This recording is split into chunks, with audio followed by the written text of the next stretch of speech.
Well, hello again, ISU.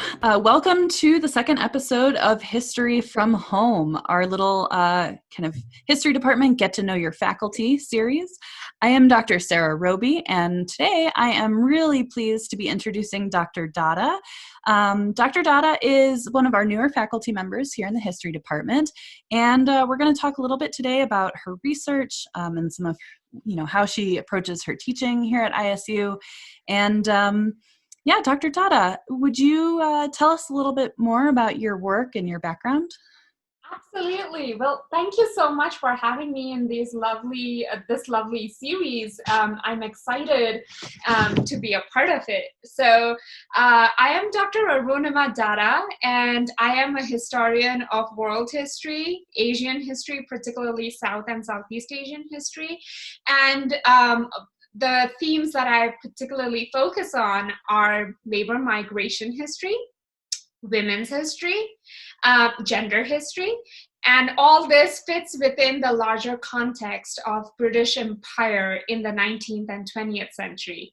And along with this, I also kind of look at side notes which feature in my research and have featured in some of my publications as side projects, particularly food history and deviant histories.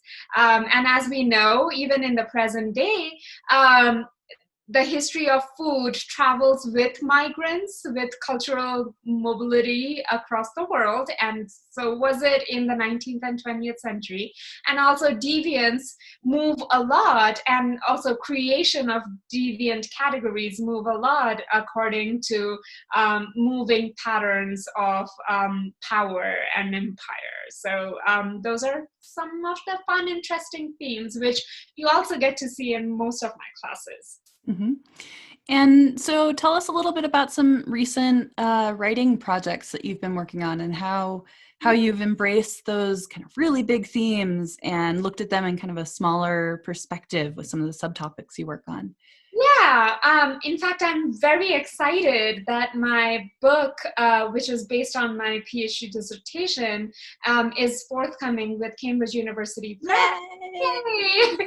And it's titled Fleeting Agencies. It looks into the everyday lives of women plantation workers from India who migrated to British Malaysia and worked on rubber plantations, and how they, in their everyday life, negotiated and navigated various hierarchies of power within the colonial plantation system. So that was interesting and especially difficult to write because of the records being scattered all over the world. So I had to actually look into 10 archives to create this book manuscript. So when you're doing histories of British Empire, are those 10 archives mostly in Britain now, or are they also scattered in other parts of colonial areas? 3 of the archives were in Britain. 2 were actually surprisingly in the US, and 3 in India, and the rest split between Singapore and Malaysia. Wow. So we're talking about not only a geographically widespread assortment of sources, but just a really massive body of things to dig through. But to get at these stories of these individual women, it's I literally felt like a rabbit going through rabbit holes in this research. I think that's something that a lot of historians will say about archival research is we go in to research one thing and we're just scrambling to scan documents or take notes or whatever we're doing. And then we have all these other ideas for fourth books, fifth books, next article, on and on and on.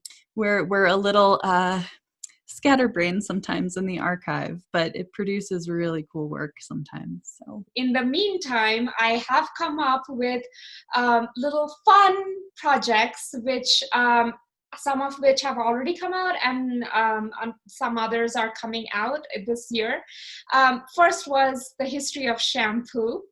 Oh, this is the one that I really want to hear about. So Dr. Datta has a very illustrious publication record, but just recently she had this great article in History Today, which is kind of one of our really wonderful history journals. Tell us a little bit more about shampooing. So shampoo, the word, is not even English. It is an English adopted word from Indian languages, particularly Sanskrit, Hindi. And the word is called shampoo. And of course, the British were not able to pronounce it that way, and they called it shampoo. And shampooing, or the term shampoo, did not mean the same thing that it means today, which is just basically washing your hair. It meant massaging your hair with essential oils. So it's almost like a spa treatment that we associate with today. But shampoo at that point of time was basically an Indian word which specifically meant massaging your scalp and also body with essential oils. And this art was not necessarily known to the British or even the European societies till South Asian migrants came to Britain, especially first Ireland and then into England and Scotland, and brought this trade of shampooing with them. And as you can see from some of the pictures I share, so this is Sakeddin Muhammad, who was the first person who brought in the art of shampooing into Britain and established this Mohammedan baths, which was almost like a spa treatment, a luxurious spa setup in the present day. And he spread his business so much that it often became known as the shampoo empire. Now, introducing being a person of color and immigrant into Britain in the 19th century was not easy. So he had to find various ways to navigate various racial hierarchies, class hierarchies that were just not in favor for him setting up the business. And he negotiated these by creating various scrapbooks and publishing them widely. And this is one of the example of the scrapbooks where he would actually treat some patients like people with arthritis and other diseases, and just give them, brief relaxation or kind of take their mind off from the pain. But that got recorded in beautiful words, as you can see, and they got spread across Britain, and that became an alternative medicine practice. And yeah. So they weren't really advertisements, they were kind of prescriptive. Yeah. Okay. Yeah. So, and of course, he spread his business in different parts of Britain. But at the end of the day, he died almost penniless because of other competitions that came up from Irish and Englishmen who all of a sudden saw the benefit of and profit in shampooing business and set up their own business. And of course, that being a time of racial segregation being very deeply rooted in the British Empire mentality, people were more keen in getting a white service for white bodies and not necessarily color service. So as these things became sort of appropriated by, British and Irish, say practitioners, let's call them, did the services change? Did it move on beyond this kind of massage and essential oils? And I guess what I'm leading to also is, how did shampoo eventually become what we know as shampoo in 2020? So that's a very interesting question. And yes, one of the main reasons that shampoo became what we know today instead of that elaborate spa treatment is life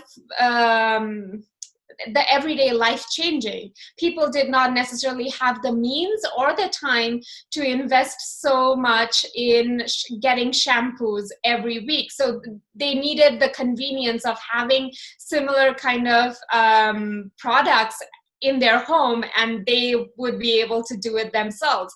And that's how shampooing kind of transformed and became an everyday product, and not a service, a luxurious service that we would go to and spend money on. I don't know. It sounds kind of nice now.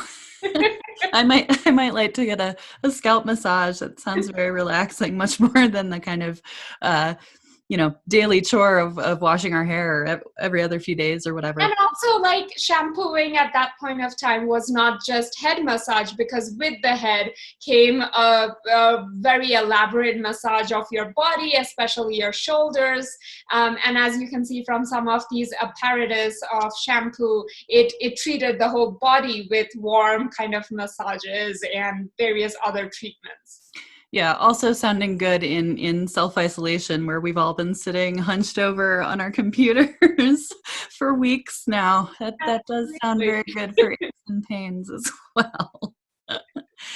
So a little while back, we were also discussing another one of your kind of up-and-coming projects, and you told me it was about alarm clocks. And of course, as a historian of technology, I'm thinking, old-fashioned clock face with little bells on the top, but I think you're doing something a little bit different. Could you tell us about that?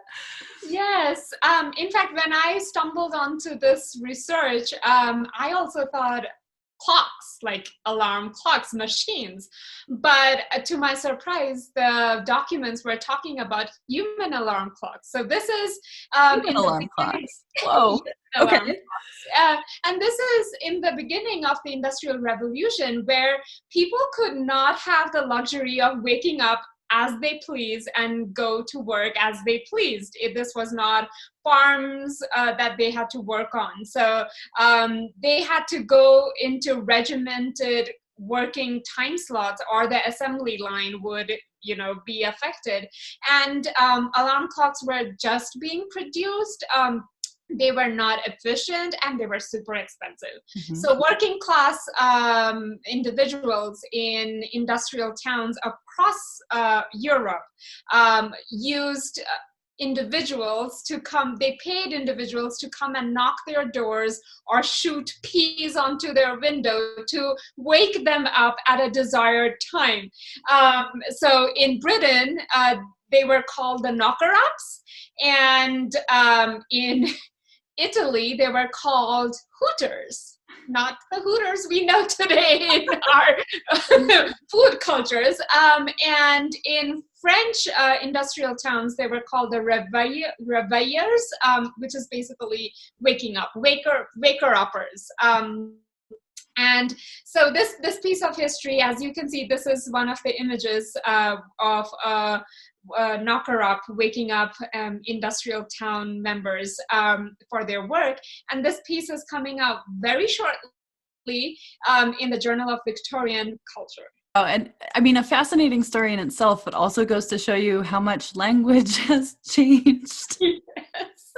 Across cultures and across time. Yeah. Yes, absolutely. So I also, you and I have been talking a little bit about your next big book project. Could you just give us a teaser about what's coming out soon?